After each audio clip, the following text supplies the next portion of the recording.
बहुत ही important points रखने के लिए, जो दिल्ली के लिए बहुत ही इंपॉर्टेंट है, देश के लिए बहुत इंपॉर्टेंट है।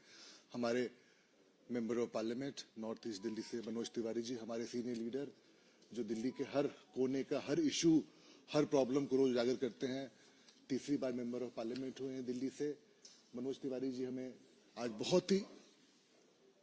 बहुत ही इंपॉर्टेंट चीज हमें बताने के लिए लाए हैं, जो आया है आम आदमी पार्टी की, जो रोज ये लड़ाई लड़ रहे हैं, बीजेपी का हर वर्कर यहाँ लड़ रहा है, उसको आज बताएंगे। मनोज जी।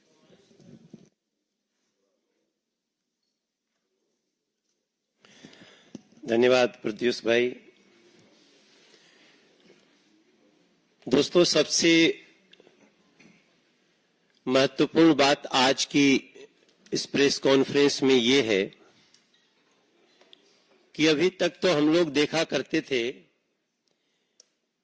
कि किसी आरोप में, किसी घोटाले में, किसी बड़े स्कैंडल में व्यक्ति फंसा करते थे, व्यक्तियों का समूह फंसा करता था। लेकिन आज दिल्ली में एक नया इतिहास बना है, जहां शराब घोटाले में दिल्ली की जनता की, झुग्गी झोपड़ी में रहने वालों की, अनऑथराइज्ड कॉलोनियों में रहने वालों की, रेहड़ी पटरी जैसे कार्य करने वाले लोगों की सुविधा के लिए जो पैसे खर्च होने थे, उस सरकारी खजाने के पैसे को शराब घोटाले में एक बड़ा लूट करने के लिए सीधे राजनीतिक पार्टी ही आरोपित हो गई है। सीधे सीधे आम आदमी पार्टी वही जांच एजेंसी के रिपोर्ट के चार्जशीट में 38 नंबर पे आम आदमी पार्टी, एक राजनीतिक पार्टी, वही आरोपित हुई है। वही चार्जशीट में इस आरोप के साथ आई है कि इस लूट की बेनिफिशियरी ये पार्टी है और उस पार्टी का नाम आम आदमी पार्टी है। अरविंद केजरीवाल जी,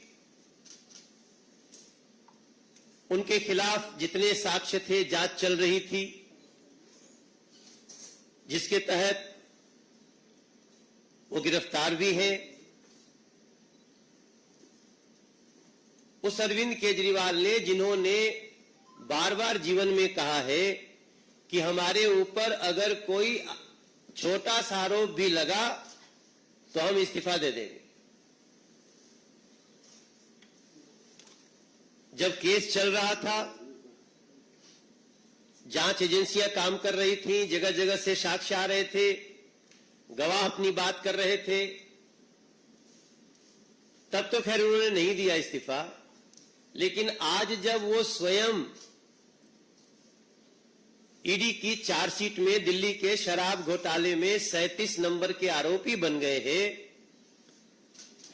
अब दिल्ली इस आशा से देख रही है कि शायद उनकी नैतिकता जागे और वो इस्तीफा दें। लेकिन जिस राजनीतिक पार्टी को ही आरोपित कर दिया गया हो किसी ऐसे शराब घोटाले में, वो पार्टी क्या करे? नैतिकता उस पार्टी के लिए आज क्या बनती है? ये सबसे बड़ा सवाल है। और ये सवाल देश के हर राजनीतिक पंडित के मन में भी होना चाहिए, होगा भी, दिल्ली की जनता के मन में भी है। और हम सब सांसद के रूप में, दिल्ली के सांसद जहां जा रहे हैं, दिल्ली की जनता यही कह रही है कि इनके खिलाफ कार्रवाई होनी चाहिए। अब सवाल यह भी उठता है कि एक राजनीतिक पार्टी, आम आदमी पार्टी, जो आई ही थी करप्शन के खिलाफ एक्शन करने के लिए, उसके जितनी नैतिक बातें, जितनी कागजी बातें, जितनी मैनिफेस्टो की बातें आप अगर आज अध्ययन करते हैं, तो हमें लगता है इस देश में कोई दूसरी पार्टी इतनी नैतिकता की बात करते हुए तो नहीं आई थी जितना आम आदमी पार्टी। मेरा मानना है कि आज इस सवाल का भी जवाब पूछना चाहती है दिल्ली की जनता कि अरविंद केजरीवाल, आपने इस शराब घोटाले के एक बहुत ही महत्वपूर्ण आरोपी विजय नैयर को, उनके संबंध में आपने कहा ये मुझे नहीं, ये आतिशी जी और सौरभ भारद्वाज जी, उनको रिपोर्ट करता था। तो आज दिल्ली की जनता एक सवाल करना चाहती है कि आप मुख्यमंत्री थे, विजय नैयर अगर एक सरकारी बंगले में रहता था तो बंगला किसने इसको दिया था? वो जिस बंगले में रहते थे उसकी अलॉटमेंट कैसे हुई थी, इसका जवाब तो एक चिट्ठी लिख करके जेल से दे देना चाहिए। ऐसे में आज मैं दिल्ली की जनता से भी ये प्रार्थना करूंगा, मुझे भी दिल्ली में सांसद के रूप में कार्य करते हुए मैं 11वें वर्ष में प्रवेश कर गया। तीसरी बार दिल्ली ने हमको सांसद बना के खड़ा किया और जब हम गली में जा रहे हैं तो मैं आज ये भी बताना चाहूंगा कि दिल्ली की जनता को क्या क्या झेलना पड़ रहा है। आपको जान करके दुख होगा कि दिल्ली में 2018 के बाद जो 60 साल का हो रहा है अब उसका बुजुर्ग पेंशन नहीं मिलता है। दिल्ली में पिछले 10 साल में एक भी किसी गरीब का नया राशन कार्ड नहीं बना है, जबकि लगभग 1,72,000 लोग out of 72 lakh total ration card धारी 72 लाख हैं, इसमें 1,72,000 लोग अभी संसार में नहीं है स्वाभाविक रूप से। उसके बाद भी एक गरीब का राशन कार्ड नहीं बना। और हम जब भी कहीं बैठते हैं जन सुनवाई करने, जब भी हम कहीं बैठते हैं लोगों के बीच में, तो उस उपस्थिति का 30% लोग राशन कार्ड के लिए गरीब चिल्ला रहे होते हैं। आप सबको ये दिल्ली के जनता को जानकारी में रहे कि जो 5 लाख रुपए का फ्री ऑफ कॉस्ट इलाज पूरे देश में 55 करोड़ लोग उसमें इनरोल्ड है, जिसमें लगभग 70 से 74 लाख तक की आबादी दिल्ली की है। उनका नाम निबद्ध है कि अगर आपके घर में माता पिता पति पत्नी और उसके बच्चे, इसको परिवार कहा जाता है उस डेफिनेशन में, उसको 5 लाख रुपए का इलाज मिलेगा। लेकिन वो दिल्ली में रोका हुआ है अरविंद केजरीवाल जी की सरकार ने, और झूठ बोलते हैं। आपको एक और जानकारी दूंगा इस प्रेस कॉन्फ्रेंस में कि गरीबों को घर देने वाला प्रधानमंत्री आवास योजना, जो 4 करोड़ 21 लाख लोगों को पूरे देश में घर दे दिया है, एक केवल कालका जी का उदाहरण छोड़ दीजिए जो डीडीए की जमीन थी और सरकार की योजना से हुई, वरना दिल्ली के एनसीटी इलाके में प्रधानमंत्री आवास योजना बंद है, उसको चालू नहीं किया गया है। तब मैं पूछना चाहता हूं कि आप 10 साल में क्या दिया है आपने 10 साल में दिया तो कुछ नहीं। पानी के लिए भी दिल्ली तरस रही, या तो पानी के लिए तरस रही है या तो पानी के कारण तरस रही है, परेशान हो रही है, तड़प रही है, तरस रही है और तड़प रही है। या तो पानी खत्म हो जाता है या तो पानी भर जाता है, गाड़ी डूब जाती है। तब मैं आज अरविंद केजरीवाल को उनकी नैतिकता की याद दिलाते हुए, कि आप कहते थे ना कि आरोप लगते ही हम इस्तीफा देंगे, अभी आरोपी बन गए, आप चार्जशीट में आरोपी बन गए। तब मैं पूछना चाहता हूं, दिल्ली की जनता आपसे एक्सपेक्ट कर रही है कि क्या अब आपकी पार्टी को सरकार में बने रहने का अधिकार है, क्योंकि आपकी पार्टी भी इस शराब घोटाले में आरोपित हो चुकी है। 38 नंबर पे इन सवालों के साथ दिल्ली की जनता तो इसका निर्णय आपको करेगी, समय आने पर देखेगी। लेकिन इस समय अगर अरविंद केजरीवाल जी चिट्ठी से भी सरकार चला रहे हैं, अगर अरविंद केजरीवाल जी अपने घर में भी किसी को चिट्ठी लिखते हैं, तो कृपया लिख करके बताइए कि इन परिस्थिति में दिल्ली की जनता नैतिकता के रूप में आपसे क्या अपेक्षा करे। ये भारतीय जनता पार्टी चाहती है। Questions? Yes. मनोज जी, आपने बोला कि पानी जो है या तो बिल्कुल नहीं होता है, बहुत ज्यादा होता है, तो मुझे खबर आ रही है जैसे कॉलोनी रवाना में जो है वहाँ का बालाज टूट गया, तो वहाँ पे कार्ड मुने एक नहर आती है जिससे पानी दिया जाता है, उसकी ये घटना अभी हमारे पास थोड़ी देर पहले में पीसी में आने से पहले पता चला है। तो देखिए, जब किसी भी चीज की मरम्मत नहीं होगी, जब किसी चीज का केयर नहीं होगा, तो इसी तरह का समाचार हमको मिलता है। बहरहाल अभी हम लोग अपने स्तर से इसको क्या कर सकते हैं, लेकिन दिल्ली सरकार को इसमें आगे बढ़ना चाहिए और उसको ठीक करना चाहिए, क्योंकि लोग भी बहुत परेशान हैं। हम इसमें जितना सहयोग कर सकते हैं केंद्र से पूरी करने के लिए आगे बढ़े।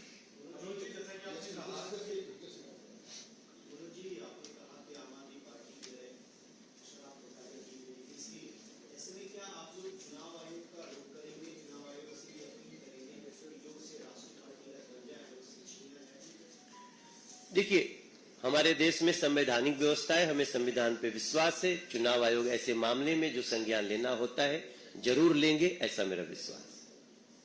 मनोज जी, आपने कहा कि आम आदमी पार्टी आरोपित हो गई है, मुख्यमंत्री का नाम आ गया है, आरोप लगते ही वो पहले इस्तीफा देने की बात कहते थे, लेकिन अब आपकी स्पष्ट मांग क्या है, क्या चाहते हैं?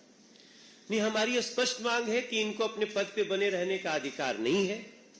इनको अपने पद से मुख्यमंत्री को भी इस्तीफा देना चाहिए, और आम आदमी पार्टी ही आरोपित हुई है, इसमें क्या होना चाहिए उनसे हम चिट्ठी के मार्फत जानना चाहते हैं।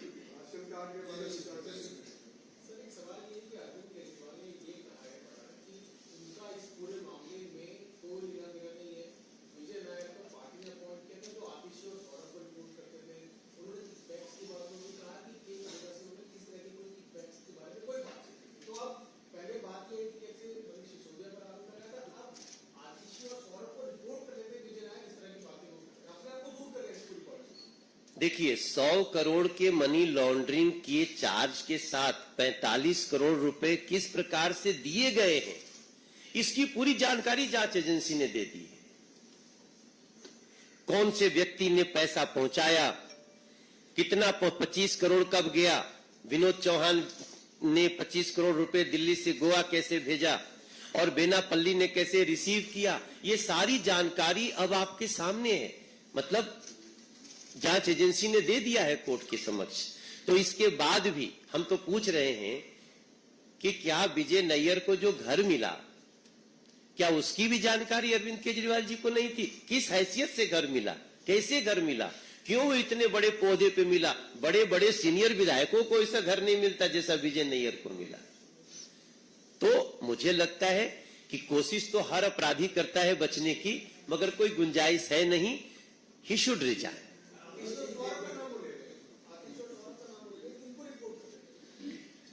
ये झूठ बोल रहे हैं वो, इसलिए झूठ बोल रहे हैं, तभी तो मैं पूछ रहा हूं कि तो क्या विजय नैयर को घर देने की भी जानकारी उनको नहीं थी? वो कैबिनेट स्तर का जो घर है वो उसको दिया हुआ है।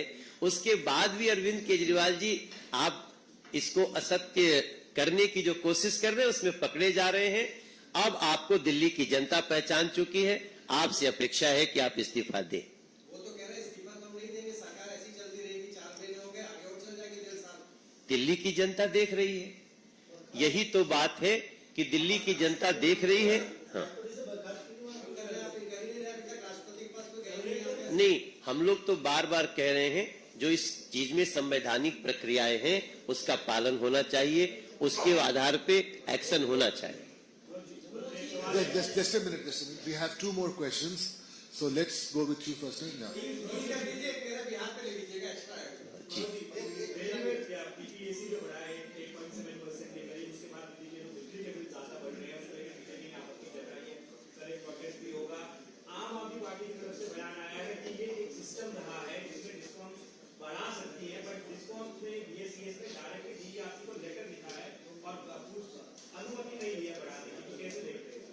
उस पे हमारे प्रदेश अध्यक्ष ने, दिल्ली के प्रदेश अध्यक्ष ने पूरी जानकारी दी है। अभी उस पे हम बाद में बात करेंगे।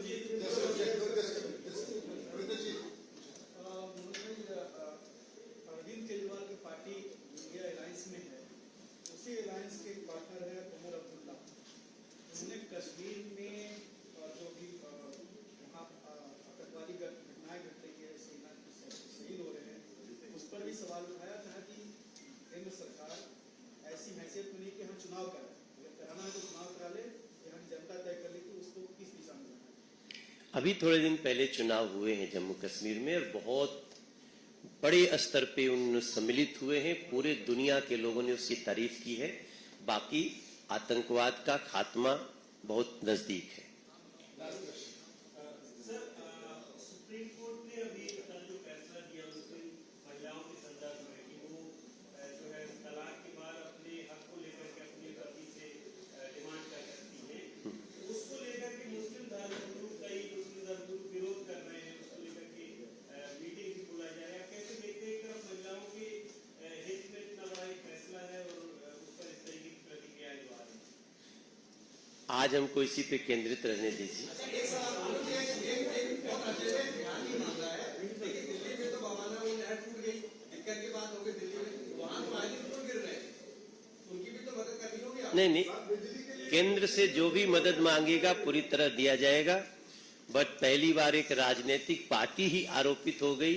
हम सबको इस पे दिल्ली के प्रत्येक लोगों को भी जगाना है और इस पे क्या नैतिकता हो सकती है इंतजार कर।